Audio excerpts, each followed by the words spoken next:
Electronic media మరియు print media మిత్రులకు నమస్కారం తెలియజేసుకుంటూ నిన్నటి రోజు బీజేపీ పట్టణ అధ్యక్షుడు దుమ్మాల శ్రీకాంత్ గారు ఏదో ఒక సాకును వంకబెట్టుకొని ఒక వ్యక్తిని బూచిగా చూపిస్తూ మా నాయకుడు మా సిరిసిల్ల అభివృద్ధి ప్రదాత అయినటువంటి మా స్థానిక శాసనసభ్యులు మాజీ మంత్రివర్యులు కేటీఆర్ గారి మీద అవాకులు చవాకులు పేలుతూ ఉన్నాడు.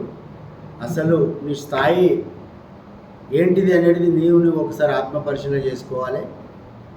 ఏదో ఒకటి ముందటేసుకొని నోరుంది కదా అని ఊరి మీద పడి ఉరుతా అని అంటే ప్రజలు హర్షించరు. అది సరైన పద్ధతి కూడా కాదు. రెండో పక్క అభివృద్ధి పైన మాట్లాడే అర్హత కూడా నీకు లేదు. తెలంగాణ రాకముందు ఈ సిరిసిల్ల ప్రాంతం ఎలా ఉండే, తెలంగాణ వచ్చిన తర్వాత ఎలా మారింది అనే దాని మీద పోదామంటే నీకు పచ్చకామెలు కమ్మినట్టునే నీకు లోకమంతా పచ్చగా కనిపిస్తుంది బ్రదర్. నువ్వు ఫస్ట్ ఒక కంటి ఆసుపత్రిలో ఆ పచ్చకామర్లను తొలగించుకొని నువ్వు వస్తే నేను బైక్ మీద ఎక్కించుకొని ఈ 4 దిశల 4 పక్కల నీకు అభివృద్ధిని చూపించడానికి మేము సిద్ధంగా ఉన్నాం. బీఆర్ఎస్ పార్టీ నాయకులు గుర్తుంచుకో.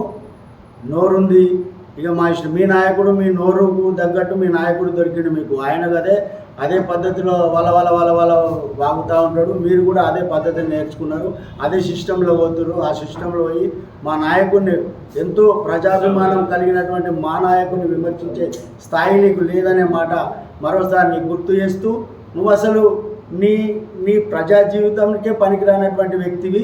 నీ ప్రాంతంలో నిన్ను ఎంత హీనంగా చూసిండ్రో అనేది నీకు తెలుసు. నీ వార్డులో కానీ ఈ ఇతర ప్రాంతాల్లో కానీ నిన్ను ఏ విధంగా ప్రజలు చులకన చేసి నిన్ను చీకొట్టిరు అనేది నువ్వు గుర్తెరిగి మాట్లాడితే బాగుంటుంది.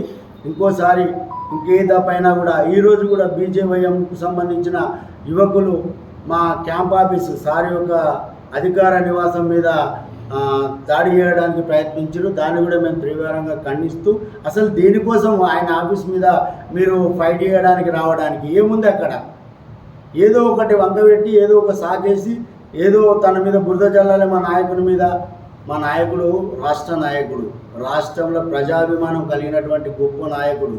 ఆ నాయకుని కాలి పోటీ కూడా మీరు పనికిరారని సందర్భంగా మీకు హెచ్చరిక చేస్తూ, బీజేవైఎం నాయకులు కూడా ఏదో మీ బండి సంజయ్ గారి మాటలు విని ఉద్వేగానికి లోనై మా నాయకుల మీద నిందలు వేస్తే సహించేది లేదని ఈ సందర్భంగా తెలియజేసుకుంటూ, మిస్టర్ దుమ్మాల శ్రీకాంత్ గారు ఇంకొకసారి మీరు ఇదే పద్ధతిలో ఇదే ధోరణిలో వెళ్ళినట్టయితే మీకు తగిన బుద్ధి చెప్పవలసిన పరిస్థితి ఉంటుందని ఈ సందర్భంగా హెచ్చరిక చేస్తా ఉన్నాం.